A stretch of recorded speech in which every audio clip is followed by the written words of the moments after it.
Hello, welcome to Current News. I'm your host, Chris Davis, and today we're going to talk about the Samsung Galaxy Note 8. So, about a month ago or so, I did an unboxing. So today, I'm going to give you the review of the phone. I'm going to tell you what I like about it.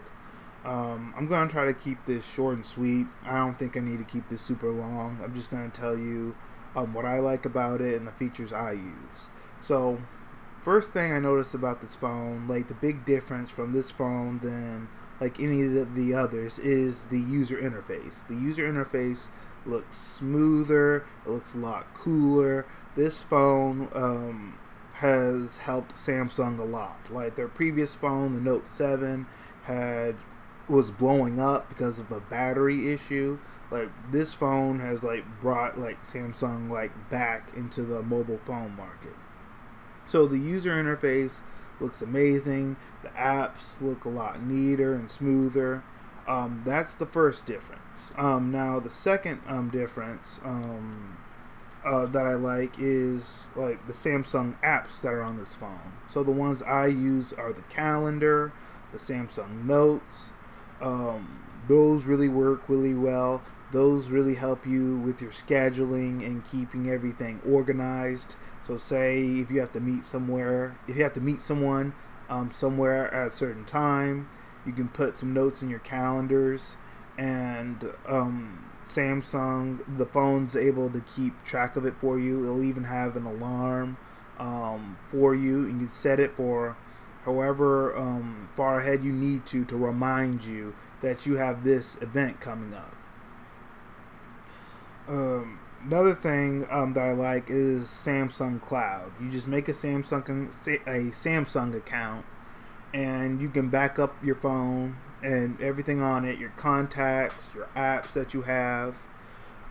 So if you get a new Samsung phone, you can just re-download your stuff right in there. And they have all kinds of ways with these Samsung phones on how you can transfer your data. You can either use Smart Transfer, you can use the NFC communications function on the phone to transfer your information, or you can use Samsung Cloud. So there's all kinds of ways you can do it. As you know, this phone has an Android operating system, so you can use Google Drive if you want to. Apps run a lot better on this phone, a lot smoother. Another big difference with this phone than any of the others is the camera. You're really going to like the camera on this phone, because with this phone, the pictures that you take and the videos that you shoot, they're super clear.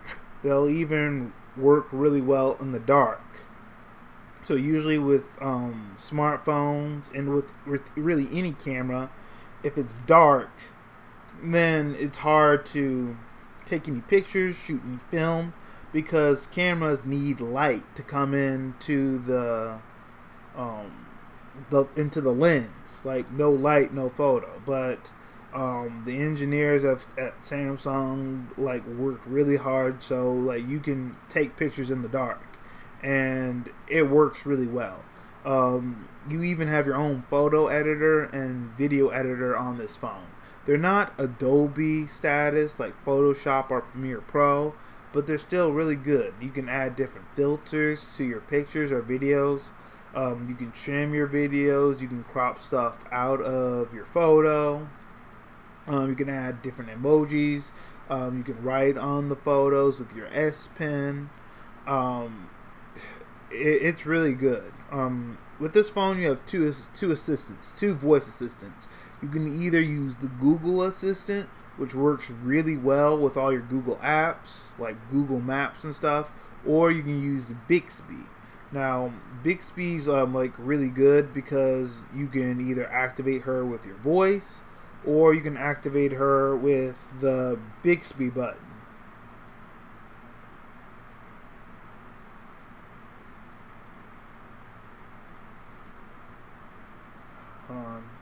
Bixby, open Google. Which one? Chrome.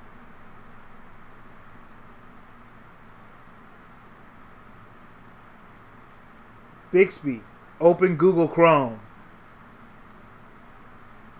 Alright, here's the app. I don't know if y'all can see it. Like, the screen's glaring. But you at least heard it, so. And the more you use the Bixby, the lot smoother she gets.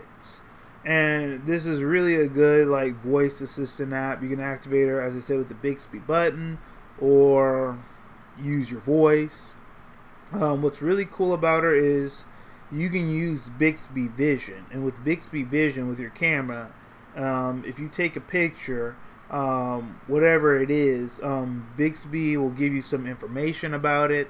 If it's linked to a business, she'll tell you what businesses it comes from, what business has made that particular thing. And there's just all kinds of nuances like with this phone. It has a clock, it has an alarm. I know a lot of you use your phones for your alarm, so it does a really good job of that. And yeah, I really like this phone. It's just, everything just looks like nicer on it. And you also have like your Android Pay, your Samsung Pay, so whichever one you want to use. So like, yeah, this app works really well. I mean, this phone works really well. It's a really good phone. So if you can get it, I definitely highly recommend it. The YouTube app, like on my phone, hasn't been really working that well, but my brother has the same phone, and it's just been working just fine on his phone and my mom's phone. So it just might be like some issue with me, but other than that, yeah, I definitely like this phone. The battery life, yes, the battery life on this phone is amazing. With some heavy use, and I use it all day, I might be at 70% or 65% at the end of the day. The mobile hotspot on this phone is really well. I play Pokemon on the internet, and I battle other trainers. And when I'm not at home and I don't have any internet, I just use my phone. And this phone does a really great job at keeping me like connected. And you all know, you all complain about, like, hey, how Nintendo doesn't have a good server system for their internet. Like, they don't, but this phone does an excellent job of keeping me connected to the internet. It does a really good job as a mobile hotspot. So when I'm playing on my 3DS, or if I want to use my iPod Touch. So it does a really great job on the mobile hotspot. It does a really great job surfing the web and playing like other videos on different websites. So definitely, if you use Android, go ahead and try out this phone. Go ahead and get it if you can. So that's all we have for today. Let me know what you think in the comment sections below. Do you like Samsung phones? Do you prefer Android? Let me know your thoughts. Also, go in the description box and follow me on Facebook, Twitter, Instagram, and LinkedIn. Guys, if you really want to help this channel, please hit the like button, hit the subscribe button, and share with all your friends. YouTube has changed its partner program, and because it's changed it, if you even want to get your channel monetized, you have to have 10,000 subscribers and 4,000 hour watch time. That's a huge feat to overcome for a small channel, and I just think personally that like Google just went too far. It just went way too far, and that's gonna be a huge hill like to overcome. So yeah, just simple thing that you guys can do just to help me. Just share the video, hit the like button, hit the subscribe button, and all of you have a great day.